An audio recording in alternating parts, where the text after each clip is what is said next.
Wendy. Hi guys, welcome back to the Shannon Show. Hello if you're new. So today's video is going to be a review of Blood and Water, which just dropped on Netflix. Feel free to comment down below your thoughts on my commentary. I'm always up for a chat, I'm always up for a debate. And if you like this video, give it a thumbs up. And if you didn't, give it a dislike. No hard feelings. So I was quite excited for this series because it is a South African series and I'm always interested to see productions from Africa. And of course, if you're a returnee to my channel, you know that I am a sucker for a teen film. I really like how Netflix is branching out into international film and TV shows. The last thing that kind of intrigued me about this series is that it's clearly based on a well-known case in South Africa, and the case was about this baby girl who was abducted from the hospital after some woman pretended to be a nurse, snatched her, and she was found 17 years later when her younger sister coincidentally ended up attending the same school as her. Everybody was saying that they had a resemblance, and they ended up becoming friends because everybody would say that they looked like sisters.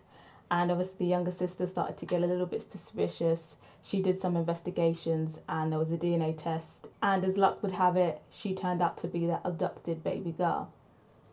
So I'd really recommend actually going to check out that case. It's a really interesting case and it's also actually incredibly sad as well. So the narrative of the series is loosely based off of that. And in the series we follow the younger sister, Puleng, who feels like she's living in her older sister's shadow and kind of just is over the situation and wants her parents to let it go and move on. By chance, she ends up going to a house party on her abducted sister's birthday / memoriam, and coincidentally this house party turns out to be a birthday party for this girl Fikile, who could pass as Puleng's sister.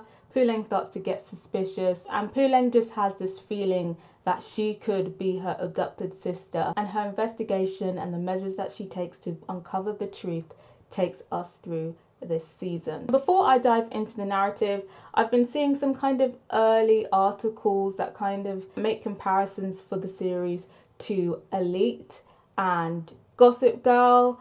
I haven't watched Gossip Girl, but from what I understand of what Gossip Girl is, I wouldn't say this series is like Gossip Girl. There is a kind of interactive element to it, so like the phone activity popping up on the screen, like texts and stuff and calls coming through. That's the only kind of similarity I would say. I personally wouldn't say it is like what I think Gossip Girl is. I have watched Elite and I also wouldn't say that this series is like Elite either. Obviously they're both primarily set in a private school. They've got similar situations going on, but I would say that Blood and Water definitely has its own distinctive style. In terms of the narrative, obviously it's a teen-centered film, so you can expect the usual generic Netflix tropes to come in. We've got rivalries, we've got fights, we've got sex, we've even got a student-teacher affair. The smartphones are in it, so we've got a lot of tropes to work with. So in terms of the actual narrative, I think the script and everything is solid, it's well written, but I think some of the execution was lacking for the first half of this series. And I think potentially the execution of the narrative in the first half might turn a few people off. With this whole Lost Sister storyline, it's a pretty predictable storyline. We pretty much knew what was going to happen, but I think what most of us are going to be invested in is the journey. And I think the journey wasn't as engaging as I hoped it would be at the beginning. In the beginning it was promising, but after episode 2, episode 3, it started to get a little bit boring. It started to get a little bit background noisy. I feel like they didn't really build enough suspense. The investigation kind of just dragged on a bit in terms of the gathering of information. I feel like they could have sped that up a bit to make it a bit more engaging. I feel like the relationship between Puleng and Fikile was a little bit of a slow build as well. Another problem that I had with the series is that I think that they introduced Fikile's parents a bit too late in the series, and I think perhaps I probably would have had a lot more investment in the beginning if the narrative alternated between Puleng and Fikile's lives. Because for me personally, I think they bring in Fikile's home life a bit too late into the series. But what do you guys think? Do you think where they introduced it seemed like the perfect time to introduce it, or do you think they should have introduced for Kaylee's home life and her parents a lot more earlier in the series than they did? The series also touches on various social issues such as racism, sexuality and class, but it's touched on a very superficial level. Maybe I was expecting a little bit more. They could have dived a little bit deeper than they did. There is some romance in the series for those of you who are a fan of romance in these teen shows. To be honest, there was low investment for me. I think I was probably more invested in the romance between, or the love triangle between, Puleng, KB and Wayne. I think there was definitely a bit more development between Puleng and Wayne's character. With Puleng and KB, it was kind of getting there. But I gotta ask you guys, who are we shipping? Are we shipping Puleng and Wayne, or are we shipping Puleng and KB? You know what? I feel like they're both pretty decent candidates. I feel like KB is fine. He's fine. So I definitely get it. He was a little bit trash, you know. It took him a while to kind of stick up for Puleng. And, you know, he did do some things, you know. He did try and admit to the things. But Puleng was like, I don't care. I don't really want to hear it. You know that part. But I think the relationship could definitely cause some problems, especially if we do see a season 2. And then we have Wayne, who is this sweet boy who's always had her back. He's always gone above and beyond for her. But he has been playing it a bit too safe, a bit too shy. You know, KB, he knew what he wanted. He went out and got it. But Wayne was just being a bit too shy, you know, keeping it on a friendly level and hoping it was going to progress. And don't get me wrong, Wayne, I get that energy. But, you know, you have to be a bit more aggressive with your take. And I was just like, you know, do something, Wayne, you know, do something. And he just didn't. So I think, you know what? I'm not really sure, you know. I'd say on paper, Wayne is the better guy than KB. But KB, I don't think he's necessarily the wrong choice for Puleng. But what do you guys think? I need to know, who are you standing? In terms of the other romance, the romance between Zama Chris and Mark, I wasn't really invested in that, to be honest. I think they tried to make it into this polygamous arc, and I just wasn't really invested in it. I didn't really care about that relationship, to be honest. But what do you guys? Are you here for it? Are you here for the romance between them three? Or did you not really care about it? And the ending, I feel like the ending was okay. I feel like it was a little bit anticlimactic, the ending. I feel like they could have made it way more dramatic than they made it. It was just, I feel like the reveal was very generic.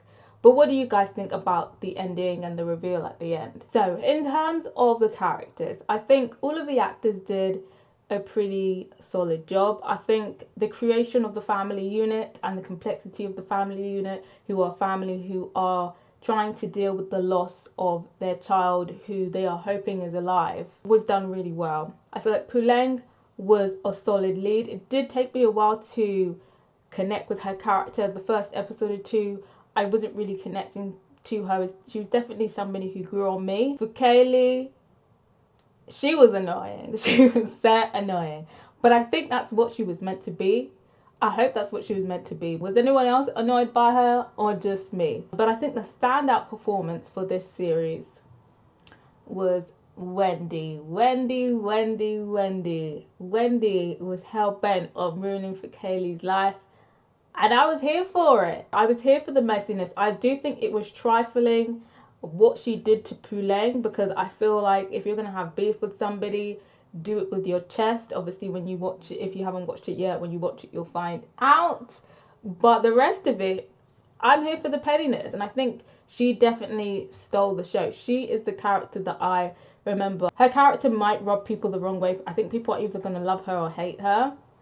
So I got to ask people who watched it, do you love Wendy or do you hate her? I gotta know. Whether you love her or hate her, her performance was definitely the standout in my opinion. So in terms of the production, I think editing, production design and whatnot was okay. I think some areas of makeup could have been a bit more refined, specifically for Keelay's unit.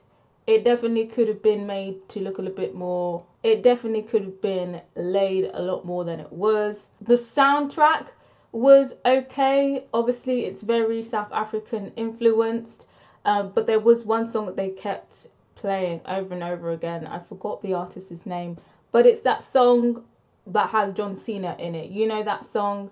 They kept rinsing that song way too much. I would have liked something a bit more creative, in my opinion. I think it was a bit lazy, the soundtrack. Costume and everything was decent. Cinematography was decent as well. I liked how they captured Cape Town because it is a beautiful city. And I love how they kind of captured the class divide with the buildings. I feel like they definitely could have done a bit more of that though, because we kind of just saw the outside of Zamba's compound. But with the others, we kind of saw a lot more. I'm not sure if they didn't get permission to film in the more working class areas of Cape Town, but I would have liked if they captured that more. I'd say that this series is okay. It's very promising in terms of what we had to work with this season 1 and potentially what it could become. But I think based on this season, I'm going to score it half marks, 2.5 out of 5. I just think that there was too many things that were lacking for me to justify giving it anything above that. With some improvements, this could be a great series. I'm very interested to see what goes on in season 2, and I hope it does get renewed for season 2, especially with the revelations that are coming through. So I'd be really interested to see what the next steps will be, whether we're going to see any consequences, and whether there's going to be any similarities from season 2 with the actual case that the series is based on. But yeah, for those of you who watch it, I'd be interested to know if you would like to see a season 2, and if you would like to see a season 2, what are you hoping for? Please try and keep it spoiler free, and if you feel like you can't, just put a spoiler tag, because technically this is a spoiler free-ish review. But yeah, that's pretty much the end of my review. If you haven't watched it yet, do let me know if this is something that you are or were thinking about checking out. And if you have watched it, do let me know what you thought about the series overall. Did you like it? Did you not? Did you just kind of think it was okay? And would you be here for a season 2? And of course, let me know what you'd rate it out of 5. Subscribe if you haven't yet, and if you have, don't forget to press that notification bell so you know when the next review is dropping. I'm almost at 1.3 subscribers, which is my next short-term goal. So I'd really appreciate if you help me reach that goal. Till next time, guys. Bye.